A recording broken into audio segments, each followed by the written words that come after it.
Kami dari tim orang Laboran, ya. Dalam waktu 2,5 bulan ini, ya, kami akan datang setiap minggu ke sini untuk kita sama-sama belajar. Ya. Kami akan berikan nanti satu orang satu buku. Buku ini akan dibagikan nanti selesai saya berkhotbah. Dan program kita ini namanya M3. Apa? M3. Ya. Apa itu M3? M3 itu singkatan dari menjadi murid Kristus yang melayani.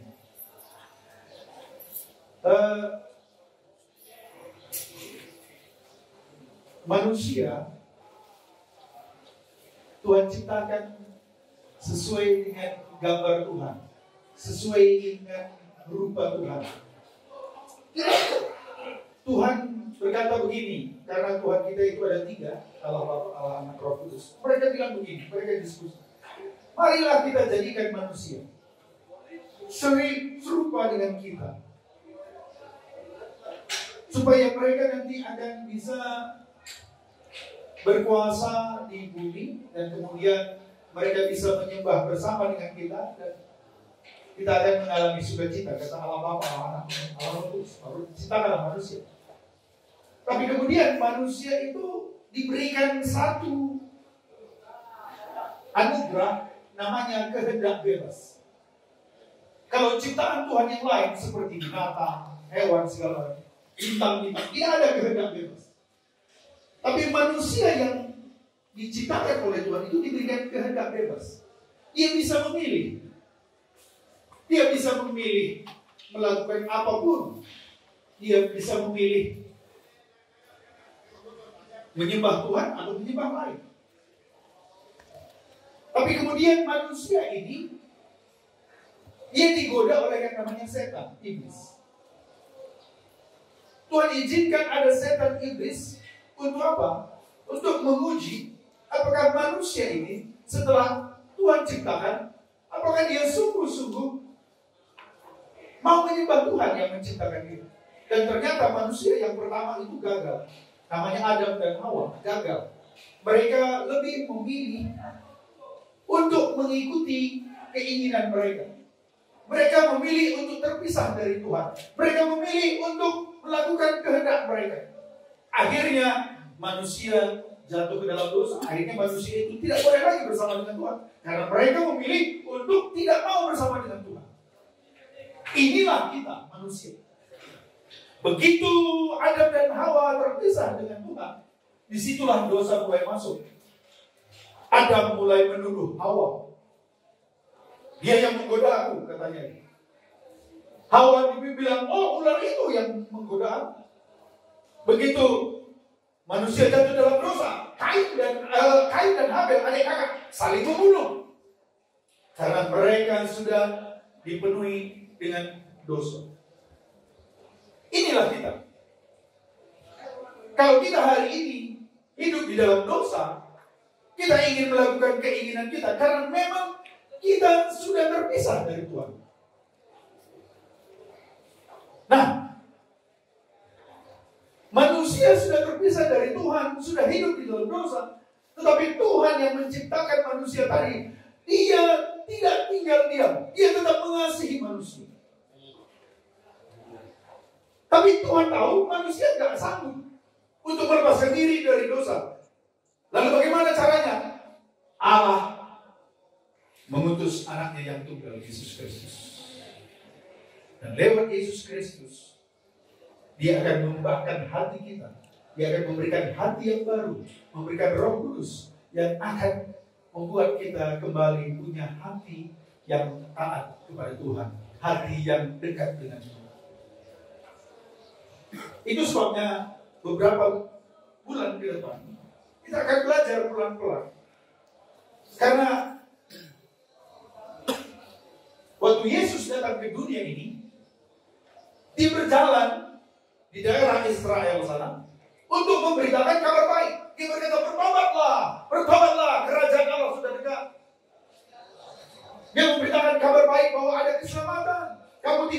tinggal dalam dosamu, kamu bisa dibebaskan, dilepaskan. Dan waktu Yesus melayani, semua orang, ingat ini, semua orang yang berjumpa dengan Yesus, hidupnya berubah.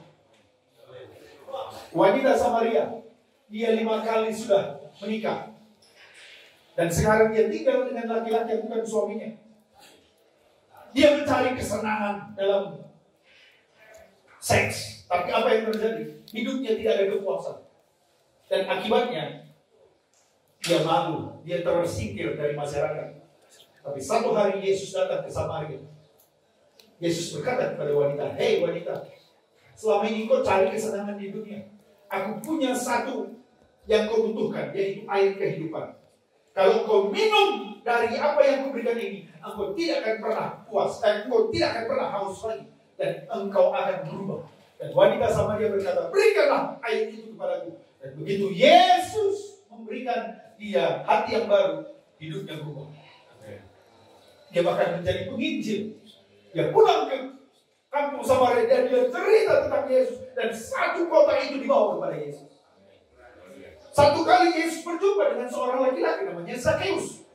Zakheus selama hidupnya kejar uang saja, cari uang, usahanya dapat uang, korupsi, melakukan apa saja, uangnya banyak, tapi tidak ada kepuasan. Tapi satu hari dia mendengar ada Yesus lewat di kotanya, dan Zakheus mau ketemu dengan dia karena dia tahu hatinya kosong. Dan waktu Yesus melihat Zakheus di atas pohon, dia tahu hati Zakheus kosong. Dia bilang, "Hei Zakheus, turunlah. Hari ini aku mau menginap di rumahmu." Dan waktu Zakheus membuka pintu rumahnya, pintu hatinya, Zakheus berubah. Dia bilang, "Setengah hartaku kuberikan kepada orang miskin, karena aku sudah berubah." Selama Yesus hidup di dunia ini, dia berjumpa dengan orang-orang yang berdosa. Dan semua orang itu berubah. Kecuali orang-orang Farisi. Orang Farisi itu orang yang sudah tahu kebenaran Alkitab, tapi dia tidak mau membuka hatinya. Mereka pakai topeng. Mereka merasa diri baik. Itu sebabnya Yesus mengecam mereka. "Kau guru-guru agama, kau orang kelihatannya baik, pakaianmu pakaian rohani, tapi kau seperti kuburan," kata Yesus. Di dalam ada tulang belulang. Tapi orang-orang yang berdosa, Maria Magdalena pelacur, wanita Samaria hidup dalam perzinahan, Zakheus orang yang hidup di dalam mengejar-ngejar uang, orang-orang gila, disembuhkan Tuhan semua, diubahkan Tuhan karena mereka datang membawa hati mereka terbuka. Hari ini saya mau bilang sama saudara-saudaraku, Yesus mau masuk dalam hatimu untuk mengubah hidupmu, memberi hati yang baru. Tapi kau harus buka hati. Jangan tutup pakai topeng. Kau harus mengaku dosa. Seperti Zakheus bilang, "Ya, aku selama ini mengejar uang. Oh, aku selama ini hidup dalam perzinahan," kata Maria Magdalena. Mereka semua berubah. Kata kuncinya selama kita 2,5 bulan ini adalah keterbukaan adalah awal dari pemulihan. Coba kita ulang ya. Keterbukaan adalah awal dari pemulihan. Sekali lagi. Keterbukaan adalah awal dari pemulihan. Dalam Wahyu pasal 3 ayat 20 berkata begini, "Lihatlah, aku sedang mengetuk pintu. Barang siapa yang membukakan pintu itu, aku akan masuk ke dalamnya dan diam bersama dengannya." Saya percaya hari ini ketika kami datang ke sini, Yesus melihat hati saudara-saudaraku di sini. Dan dia sedang mengetuk pintu. Kalau engkau membuka pintu, engkau mengaku, "Ya Tuhan, aku perlu engkau. Tuhan, aku perlu engkau untuk mengubahkan hati." Mungkin banyak di antara kita di sini sudah berjuang bertahun-tahun untuk melepaskan diri dari keterikatan, dari dosa, kebiasaan buruk. Tapi kita nggak bisa. Karena selama ini kita mengandalkan diri kita. Bapak, saudaraku, saya 15 tahun terikat dengan dosa yang namanya pornografi, perzinahan, dosa seks. Mulai dari SMP, SMA, kuliah, bahkan saya sudah bekerja. Kelihatannya baik-baik, ada pekerjaan, ada uang, tapi dosa tiap hari, tiap minggu, tiap bulan. 15 tahun saya terikat di sini. Saya berdoa nangis gak bisa lepas. Saya pergi ke gereja gak lepas. Saya baca Alkitab gak lepas. Di satu hari tahun 98, saya membaca sebuah buku di bilang begini. Kalau engkau mau hidupmu berubah, buka hati, undang Yesus. Dia akan memberikan hati yang baru, hidup yang baru. Dan waktu itu saya di kamar saya berdoa nangis. Saya bilang saya gak sanggup hidup lagi itu, kecuali Yesus masuk dalam hati. Dan saya berdoa waktu itu. Begitu ketika saya berdoa, tiba-tiba ada sesuatu yang seperti masuk dalam hati saya. Dan tiba-tiba ada yang dicabut dari hati saya. Dan waktu saya berdiri dan saya lihat, tiba-tiba saya melihat semua menjadi baru. Dan sejak hari itu, saya tidak suka lagi melakukan dosa seks. Dan sejak hari itu saya melihat semuanya indah. Sejak hari itu saya sudah baca firman Tuhan. Sejak hari itu saya sudah bernyanyi firman Tuhan. Kenapa? Karena Yesus memberikan saya hati yang baru. Bukan dari saya. Saya tidak bisa menyelamatkan diri saya. Tidak bisa. Kecuali Tuhan memberikan saya hati yang baru. Amin. Saya percaya saudara sudah berjuang bertahun-tahun untuk keluar dari hidup yang seperti ini. Tapi hari ini saya membawa kabar baik. Minta hati yang baru kepada Tuhan Yesus. Amin. Kita akan belajar beberapa pelajaran, tetapi yang penting buka hati saudara. Akui apa yang ada di sini. Masa lalu kita, kebiasaan-kebiasaan kita, Tuhan mau berikan asal kita mau terbuka. Yakobus 5 ayat 16 berkata, hendaklah engkau saling mengaku dosa dan saling mendoakan supaya engkau sembuh. Doa orang benar sangat besar kuasanya bila dengan yakin didoakan. Tuhan bilang, hendaklah engkau saling mengaku dosa. Itu sebabnya nanti waktu di pelajaran kita ini, kita akan bagi kelompok. Saudara akan berdua-berdua akan saling sharing tentang dosa-dosa kita, apapun yang ada di hati kita, dan saling mendoakan. Tuhan akan mengubahkan hati kita. Amin. Doa orang benar sangat besar. Saudara tahu di Alkitab orang-orang yang dipakai Tuhan luar biasa banyak keluar dari penjara. Ada Yusuf pernah di penjara. Dia difitnah oleh tante Potifar. Ya. Ada Musa pernah dikejar-kejar karena dia pernah membunuh prajurit Mesir. Ada Paulus yang dipenjara di Efesus karena dia memberitakan kabar baik. Dan Yesus pernah dipenjara ketika dia ditangkap sebelum disalibkan. Saya mau berkata kepada saudara semua, seringkali Tuhan izinkan kita masuk ke dalam lubang, ke penjara, ke tempat yang gelap, untuk mengangkat kita naik tinggi, untuk dipakai Tuhan dengan luar biasa. Kerinduan kami, saudara bukan hanya menerima keselamatan di sini, saudara akan dipakai Tuhan jadi penginjil-penginjil.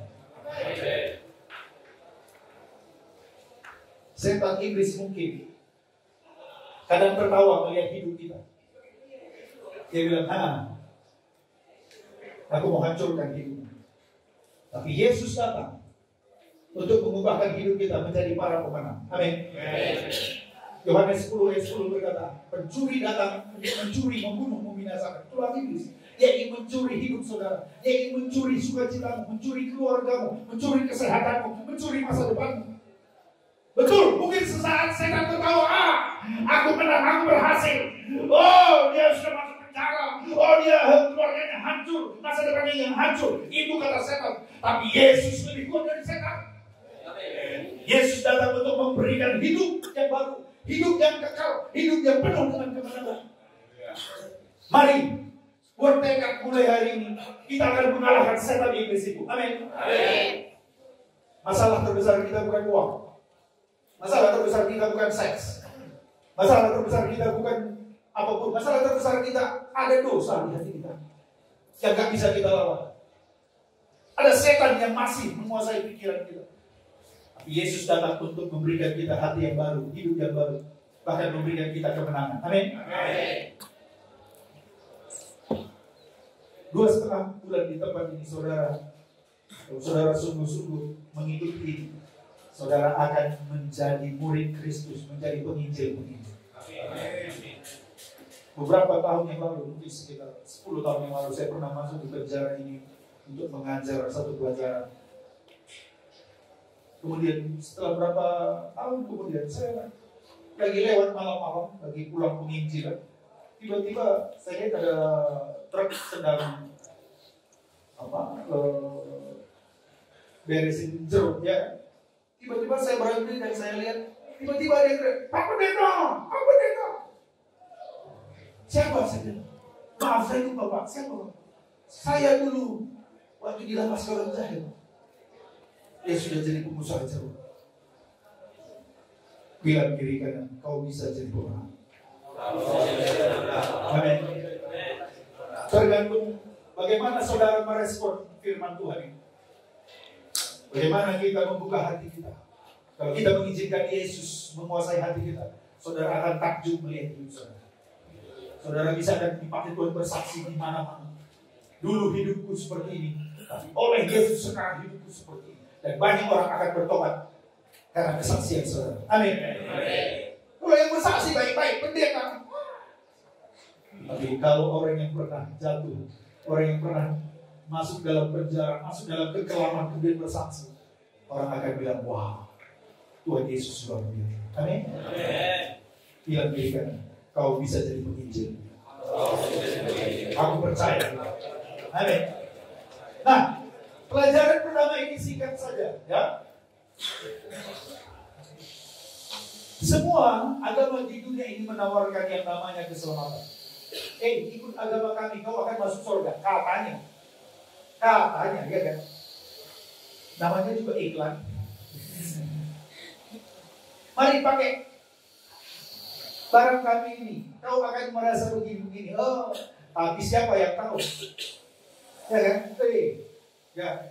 Bro, coba ini bro, nikmat bro katanya. Tapi justru membawa kita ke kehancuran, ya kan?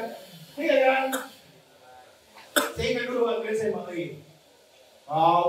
SMA aja, rokok aja, kok gak mau katanya. Bentok kau katanya.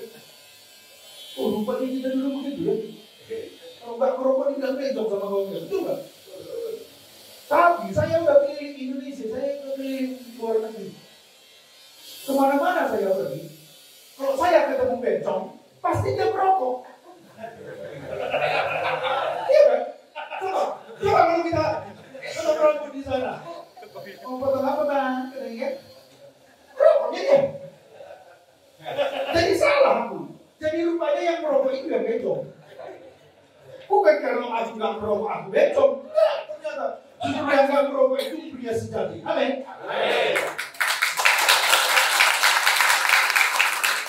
Dia menjaga kesehatan. Dulu kan kita dibilang kawan kita begitu. Udah SMA pun merokok bencong. Itulah maksudnya tipu daya itu. Sama orang menawarkan juga begitu. Ikut agamaku kau masuk surga katanya. Belum tentu kawan. Ada agama bilang, perbuat amal saleh sebanyak mungkin, maka engkau akan masuk surga, diterima di sisinya. Ya kan? Kita harus baik-baik baru masuk surga. Terus pertanyaan saya, sebaik apa kita bisa masuk surga? Coba, kalau 3 kali saja kita sehari berdoa, ya kan, kayak makan obat. Pagi-pagi bangun gak berdoa, dosa tuh enggak? Dosa. Siang-siang, alah, dosa enggak? Dosa. Malam-malam, cantik kali ciri itu. Seksi kali. Dosa tuh enggak? Kalau 3 kali saja kita sehari bikin dosa, sebulan sudah 90, setahun sudah 1000. Sekarang umur kita udah berapa? 30, 40, 50 kali 1000, udah berapa lagi dosa kita? Oh ya, 50.000, 40.000. Kalau mati nanti 70 tahun, 80 tahun, ya kan? Udah 80.000 dosa kita. Itu orang yang paling baik. Bagaimana mungkin kita masuk surga 80.000 dosa kita? Adam dan Hawa aja satu dosanya, gak bisa masuk surga. diusir dari surga karena surga itu sempurna. Ada lagi agama bilang, kita nanti reinkarnasi. Mana pulang nanti reinkarnasi? Manusia itu hanya hidup sekali dan mati. Selanjutnya dihakimi oleh Tuhan. Lalu apa kata Alkitab? Alkitab berkata dalam Roma 3 ayat 23. Semua manusia telah berdosa dan telah kehilangan kemuliaan Allah. Alkitab berkata kita ini semua sudah berdosa. Amin. Salami dulu kiri kanan. Rupanya sama-sama orang berdosa gitu. Oh, laki-laki berdosa, wanita berdosa, anak kecil berdosa, pulang-pulang apa lagi? Jemaat berdosa, pendeta paling banyak dosanya. Oh iya, pendeta banyak ngomong tapi nggak dilakukan. Apa paling banyak dosanya kan? Kalau kita ya memang aku berdosa Tuhan ya kan? Aku ini penjahat. Tapi kalau orang Farisi kelihatannya baik-baik, tapi dosanya lebih banyak. Selalu saya bilang sama jemaat gitu. Saudara tidak lebih baik dengan orang yang di penjara sana. Orang yang di penjara, saudara seperti ini, saudara guru di sini. Saudara kan yang sudah ketangkap ketahuan dia kan? Yang di luar sana. Kan yang ketahuan yang jangan-jangan dosanya lebih banyak. Betul. Sekarang saya mau tanya sama saudara. Saudara lebih jahat mana daripada Ferdi Sambo? Kenal Ferdi Sambo? Hah? Oh, belum tentu. Jangan-jangan kita lebih jahat dari Ferdi Sambo. Ferdi Sambo berapa sudah dibunuhnya orang? Satu. Ya kan? Brigadir Joshua, betul? Saudara sudah banyak. Sudah berapa banyak saudara bunuh? Banyak. Saya banyak. Saya sudah bunuh. Coba kita lihat di dalam 1 Yohanes 3 ayat 15. Mungkin saudara membunuh langsung manusia belum pernah, tapi di dalam Tuhan kita ini semua jangan-jangan lebih jahat. 1 Yohanes 3 ayat 15. Coba kita lihat ya. 1 Yohanes 3 ayat 15. Ya, kita baca sama-sama ya. Baru tahu nanti kita ini dosa kita itu banyak kali. Banyak kita bunuh orang. 1 Yohanes 3 ayat 15. Sudah dapat? Amin. Kita baca sama-sama. 1, 2, 3. Setiap orang yang membenci saudaranya adalah seorang pembunuh. Siapapun yang membenci saudaranya, dia adalah seorang pembunuh. Jadi di hadapan Tuhan itu bukan kalau kita tidak orang ini tidak bernafas lagi baru pembunuh. Enggak. Kalau kita benci ada sama seseorang, bagi Tuhan kita sudah sama dengan pembunuh. Makanya saya bilang orang di luar sana belum tentu dosanya lebih sedikit dari kita. Yesus berkata, kalau kau melihat wanita dan dia bukan istri, kau membayangkannya, menginginkannya, kau sama dengan berzina. Betul? Kalau kita menyebut nama Tuhan sembarangan, kita enggak memuliakan nama Tuhan, kita sudah berdosa. Kita iri saja sudah berdosa. Begitu banyak dosa kita, makanya Alkitab berkata semua kita sudah berdosa, betul? Dan kita sudah terpisah dari Tuhan. Oh, kalau begitu apa yang harus dilakukan? Banyak orang berusaha untuk supaya dia diterima Tuhan. Apa yang mereka lakukan? Yang pertama, mereka bilang, kalau begitu supaya aku nanti diterima Tuhan, aku harus beragama. Agama, dengar, saudara, agama itu adalah usaha manusia mencari Tuhan. Bagaimana mungkin manusia mencari Tuhan? Tidak mungkin. Kita sudah tersesat. Kita sudah jatuh ke dalam lumpur dosa. Kita sudah hidup dalam kegelapan. Bagaimana mungkin kita bisa cari Tuhan? Tidak bisa. Kalau saudara tersesat di hutan lebat, bagaimana saudara bisa Tuhan? Tidak bisa. Tapi Alkitab bukan agama. Kristen bukan agama. Kristen itu adalah Allah yang mencari manusia. Yesus berkata, aku mencari orang yang terhilang. Itu sebabnya ketika saudara mendengar firman Tuhan, itu artinya Tuhan sedang mencari saudara. Saya selalu berdoa begini, Tuhan, Pertemukan aku dengan orang-orang yang sedang mencari engkau. Pakai aku. Jadi saya percaya tiap kali saya menyampaikan firman Tuhan, Tuhan sedang mencari orang itu. Dan sering kali ketika saya bicara dengan seseorang, memang orang itu sedang membutuhkan keselamatan, hatinya perlu dijamah Tuhan. Saya sedang ada di pesawat, ada orang Filipina di sebelah saya. Tuhan bangunkan saya, bangun kata Tuhan. Ya Tuhan, sampaikan kabar baik kepada dia. Dan saya sampaikan kabar baik. Saya bilang Yesus mengasihi. Dia bilang no, gak mungkin. Aku orang paling berdosa. Tidak, justru Tuhan cari kau orang berdosa. Dia bilang enggak, dosaku terlalu baik. Apa dosamu? Dia bilang aku penyuka sesama jenis. Aku bilang tidak peduli. Yesus justru mencari orang seperti itu. Orang yang paling banyak dosanya Tuhan cari. Dan dia bilang betul Yesus masih bisa mencintai aku. Ya, kalau kau buka hatimu, kalau kau terima dia, kau bisa. Gimana caranya? Saya bilang kamu berdoa buka hati. Di atas pesawat itu saya pimpin dia dalam doa agar dia menangis. Saudara, kalau hari ini saudara dengar firman Tuhan, Tuhan sedang mencari saudara. Jangan keraskan hati. Tuhan bilang usaha manusia itu sia-sia. Itu sebabnya dalam Efesus pasal 2 ayat 8 dan 9 berkata begini. Semua usaha manusia itu tidak ada artinya. Ada orang berusaha memiliki agama, ada orang berusaha belajar agama, ada orang berusaha hidup baik.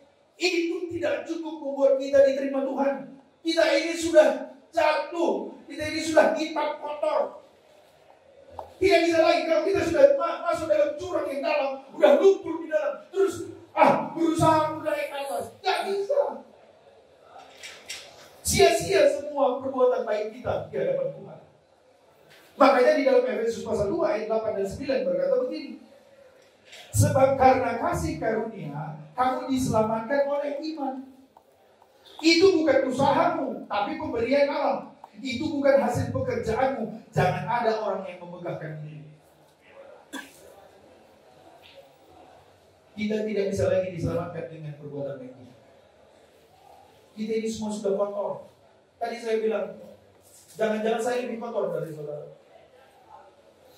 Kalau kita berusaha dengan perbuatan baik kita, nggak bisa kita diterima Tuhan. Lalu bagaimana caranya? Tadi dikatakan Efesus tadi bahwa kita sebab karena kasih karunia kamu diselamatkan oleh iman. Satu-satunya bisa menyelamatkan kita. Ada yang datang, dia lihat kita sudah jatuh di lumpur itu. Dia bilang, hei, kau sudah jatuh di bawah. Kemudian kita bilang, iya Tuhan, tolong aku. Kemudian dia mengulurkan tangannya paling. Itulah kasih karunia. Kita nggak layak sebetulnya diselamatkan Tuhan. Kita nggak layak lagi di hadapan Tuhan. Tapi Tuhan memberikan tangannya sini. Aku angkat kamu. Lalu apa yang kita lakukan? Kita bilang, gak usah Tuhan, aku aja berusaha, gak bisa. Iman itu apa artinya? Kita menyambut tangan Tuhan. Ya Tuhan. Amin.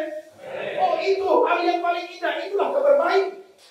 Bahwa kita diselamatkan bukan karena perbuatan baik kita. Tuhan lagi tidak melihat lagi kekotoran kita, masa lalu kita. Tapi kita buka iman kita. Ya Tuhan, ini aku. Kita tinggal taruh tangan kita. Dan Tuhan akan angkat kita dari lumpur dosa itu. Dan taruh kita. Dan bersihkan kita. Dan kemudian dia meluk kita. Dan dia bilang, hari ini aku jadikan kau jadi anakku. Itulah kabar baik.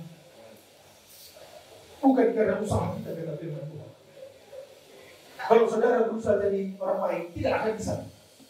Karena kita sudah jatuh dalam lumpur itu. Satu-satunya cara dengan iman. Iman itu artinya kita percaya. Kita menerima apa yang dijanjikan Tuhan itu. Dengan membuka hati kita. Kelihatannya itu gampang, betul. Kelihatannya itu murahan, bukan. Justru karena kita sudah tidak sanggup, Tuhan datang. Tadi dikatakan karena kasih karunia. Itulah kasih karunia.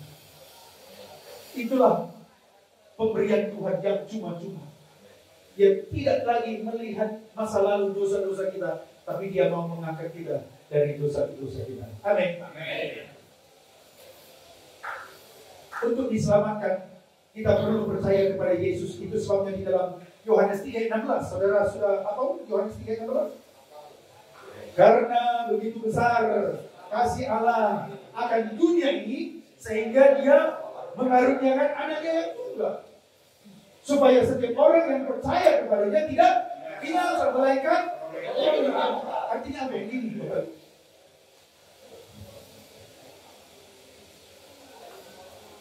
Kita sudah jatuh dalam dosa. Kita dengan usaha kita nggak bisa. Tuhan bilang sini, kita membutuhkan orang yang belum jatuh ke dalam dosa untuk membawa kita keluar dari dosa kita. Betul? Hanya Yesus yang tidak pernah melakukan dosa. Itu sebabnya Dia layak untuk mengangkat kita yang berdosa. Dan kita terima dengan iman, biar Tuhan. Kenapa Tuhan memilih kita? Kita tidak pernah tahu. Tetapi Dia mau memilih, saudara, karena Dia mencintai kita. Ada satu anak yang memberontak kepada bapaknya. Dia pergi berfoya-foya. Dia mengejar kesenangan dunia. Akhirnya dia menderita. Akhirnya dia hidup di kandang babi. Kelaparan, kurus, kering. Jauh dari bapaknya. Tapi satu hari dia berkata begini, mengapa aku tinggal di tempat yang kotor bau ini? Sementara bapakku di sana ada makanan, ada tempat tidur, ada bapakku yang mencintai aku. Kenapa aku tinggal di sini? Kemudian dia berkata, dia menyadari keadaannya, dan kemudian dia bangkit. Dia bertekad, dia bilang, aku akan pulang ke tempat bapakku. Kalau nanti aku pulang ke tempat bapakku, paling tidak aku bisa bekerja bagi bapakku. Aku tidak perlu tinggal di kandang babi yang bau, yang kotor ini, aku kelaparan di sini. Dengan iman, dia percaya bapaknya akan menerima dia. Dengan percaya, dia meninggalkan dosanya. Dengan iman, dia datang sama seperti ini. Saudara-saudaraku, hari ini, kalau kau berkata, Tuhan, aku mau tinggalkan dosaku yang bau, yang jorok ini, hidupku yang lama ini, Tuhan. Aku akan bangkit, Tuhan. Aku percaya Yesus sudah menanggung semua dosa-dosaku. Di kayu salib Yesus berkata, aku sudah menanggung semua dosamu. Sudah selesai. Kenapa kita harus hidup terus dalam dosa kita? Kenapa kita harus bergelimang dengan dosa kita? Yesus berkata, sudah selesai. Barang siapa yang mau ikut kepadaku, percaya kepadaku, dia akan dapat hidup yang kekal, hidup yang baru. Bahkan di sebelah Yesus ada seorang penjahat. Gak tahu apa kejahatannya. Mungkin dia membunuh, dia merampok, mungkin segala macam dia sudah lakukan. Tapi waktu dia sebelum mati, dia bilang sama Yesus, ada dua penjahatnya. Penjahat yang satu berkata, kalau memang kau Tuhan, turunlah kau dari situ, terus selamatkanlah kita. Hatinya belum bertobat, hatinya belum punya iman. Tapi yang satu ini, dia bilang, kawan, jangan begitu, kita ini layak dihukum karena kita orang berdosa. Jadi yang pertama, saudara, akui bahwa memang kita orang berdosa. Tapi yang kedua, hari ini kita datang dengan iman kepada Yesus. Dia berkata, Yesus, kalau kau datang kembali sebagai Raja, ingatlah akan aku. Dia bahkan tidak minta, Tuhan ampuni dosa, tidak. Karena dia merasa gak layak lagi diampuni karena itu banyak dosa. Tapi dia hanya berkata, Tuhan, ingatlah akan aku kurang berdosa. Dan saudara tahu apa yang Yesus katakan? Wow, inilah kabar baik. Yesus tidak lagi melihat orang itu sebagai penjahat, pembunuh, pemerkosa, orang yang tidak terpakai. Yesus berkata, hari ini juga, orang berdosa, karena kau sudah mengaku dosa, aku akan membenarkan kau. Hari ini juga engkau bersama-sama aku di Firdaus. Saudara, gak usah tunggu kapan saudara bertobat. Keluar dari penjara ini, saudara bisa menerima hidup yang baru. Hari ini kalau kau buka hatimu, hari ini juga namamu dicatat di kitab kehidupan. Hari ini juga kalau kau buka hatimu bisa berubah menjadi hati yang baru. Kau tidak perlu lagi terikat dengan dosa. Kau tidak perlu lagi hidup dalam intimidasi dosa. Kau merasa enggak lagi layak. Kalau hari ini kau buka hati, Yesus akan masuk dalam hati. Dia akan mengubahkan hidupmu menjadi hidup yang baru. Inilah kabar baiknya yang saya katakan. Dan Tuhan Yesus bukan hanya menyelamatkan kita. Dia berjanji, barang siapa yang percaya kepada Dia, maka Tuhan tidak akan meninggalkan dia, dan pasti kita akan diselamatkan. Kalaupun seandainya nanti malam saudara dipanggil Tuhan, saudara sudah diselamatkan. Buat apa saudara bebas di luar sana? Saudara kaya di luar sana, saudara bisa menikmati segala sesuatu kenikmatan dunia di luar sana, tapi masih mati masuk neraka. Kalaupun hari ini, kalau kita meninggal dunia malam ini, kalau hari ini kau membuka hati, Tuhan sudah berkata, hari ini kau sudah bersama dengan saudara, dengan aku saudara. Amin. Siapa yang mau menerima Tuhan? Saya mau ajak kita semua berdoa.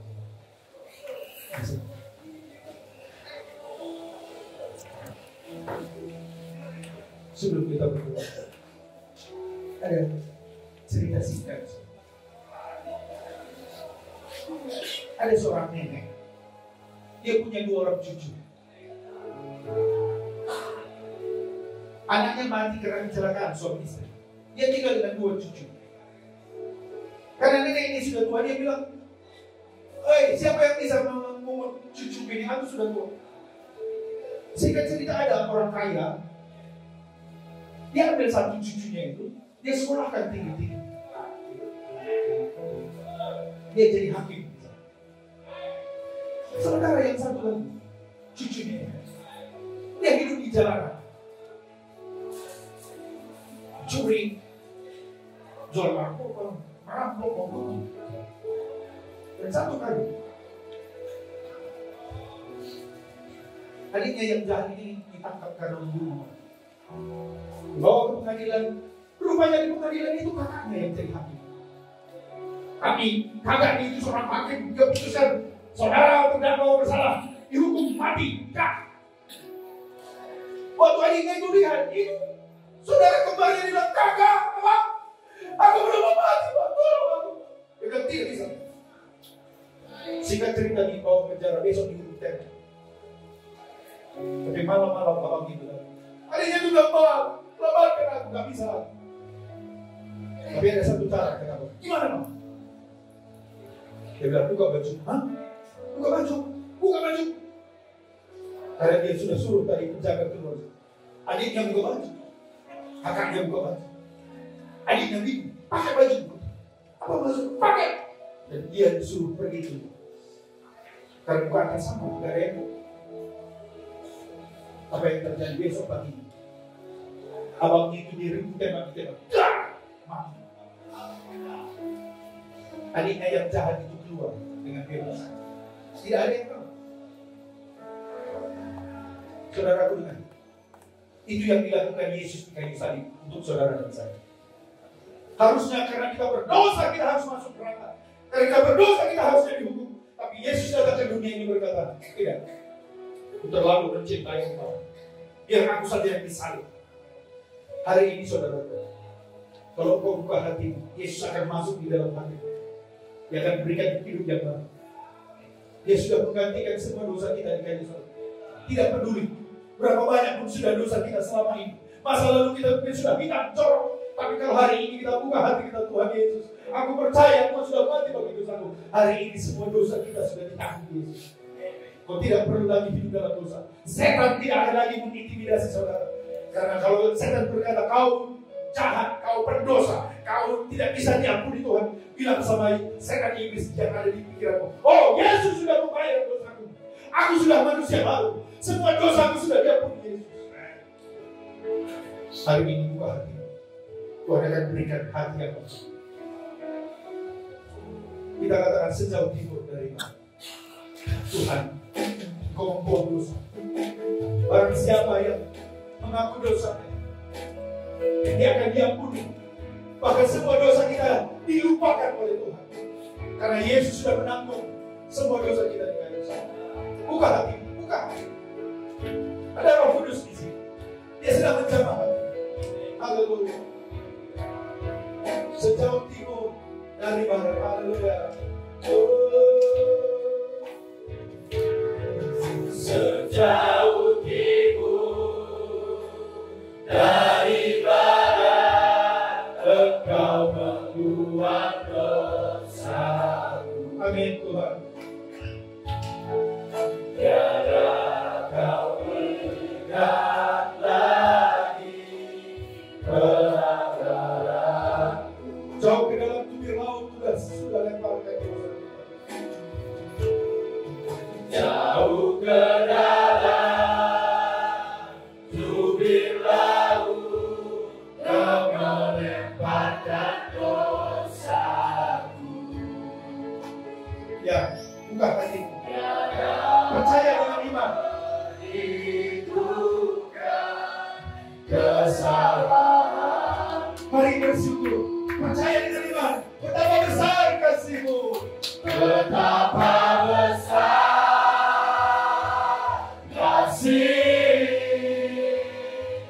pengampunanmu Tuhan.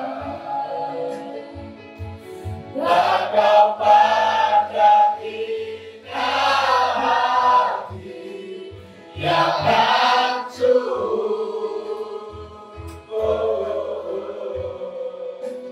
Ku berterima kasih kepadamu ya Tuhan. Pengampunan yang Kau beri, pulihkanku. Saudaraku yang dikasihi Tuhan, kita percaya kepada pengorbanan Yesus. Bukan karena kebaikan kita, tapi kebaikan Yesus yang mau menanggung dosa kita. Dia mati di kayu salib, tubuhnya dicabik-cabik. Dia lakukan semua untuk kita, supaya kita tidak perlu lagi menanggung hukuman dosa. Supaya tubuh dosa kita ini tidak lagi berkuasa. Hati kita yang jahat tidak lagi menguasai hidup kita. Hari ini pandang salib Yesus. Di sana Yesus mencurahkan darah karena kasih-Nya untuk menyucikan semua dosa kita. Hari ini mari taruh tangan di dalam.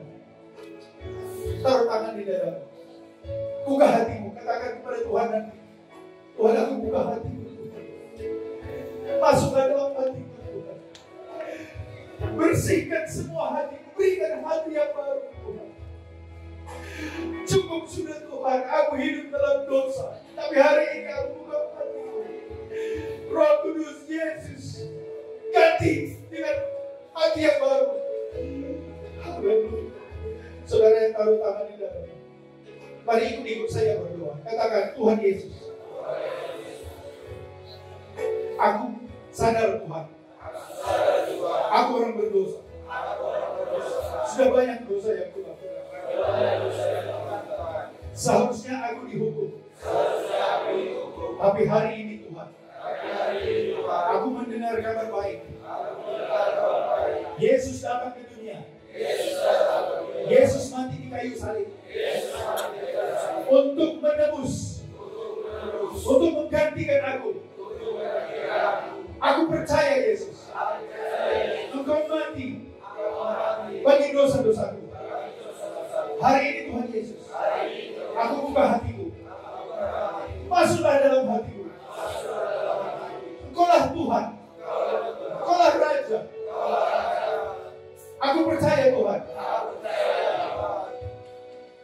Engkau sudah menghapuskan semua dosa-dosaku. Dan hari ini Tuhan, Kau berikan hati yang baru. Aku mengangkat aku menjadi anakmu. Dan aku percaya Tuhan, kapanpun Tuhan aku meninggalkan dunia ini, namaku sudah dicatat di kitab kehidupan. Karena aku percaya Yesus sudah mati dan bangkit pada hari yang ketiga, memberikan hidup yang baru di dalam nama Tuhan. Betapa besar. Kita silahkan berdoa sendiri kepada Tuhan. Saya minta pelayan-pelayan doa. Betapa besar. Kita tumpang tangan. Dalam nama Tuhan Yesus, kami berdoa Tuhan. Tuhan berikan hati yang baru. Jamah Tuhan. Hari ini kami percaya Tuhan, Kau berikan hati yang baru, hidup yang baru. Karena Yesus mengasihi mencintai kami. Tuhan melupakan semua masa lalu kami. Tuhan melupakan dosa-dosa. Dalam nama Yesus, terima dalam nama Yesus. Yesus mengasihi, berikan hati yang baru. Darah Yesus menyucikan semua dosa. Dalam nama Yesus, dalam nama Yesus, dalam nama Yesus, terima hidup yang baru, hati yang baru, terima, terima hati yang baru, hidup yang baru, terima hati yang baru, hidup yang baru. Semua dosa diampuni dalam nama Yesus. Berikan hati yang baru dalam nama Yesus. Hati yang baru dalam nama Yesus. Kami percaya Yesus sudah menyembuhkan. Yesus mencintai kamu. Terima kasih Tuhan. Terima kasih Yesus. Hari ini terima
hidup yang baru.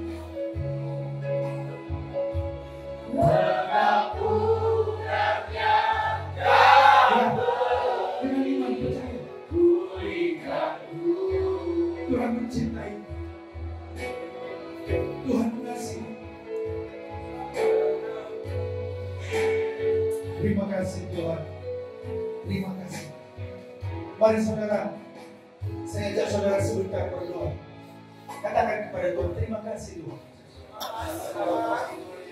Aku percaya. Engkau mati bagi dosa. Sekarang Tuhan, aku adalah anak.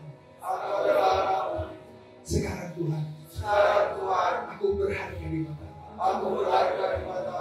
Sekarang Tuhan, ada Yesus di hatiku. Terima kasih. Dalam nama Yesus. Amin. Saudara, kelihatan sederhana, tapi mulai hari ini percaya ada Tuhan di hidup. Dia bersama engkau kemanapun kau. Nah, untuk itu saudara akan diberikan satu orang. Apa yang saudara lakukan dengan buku ini? Nanti di buku ini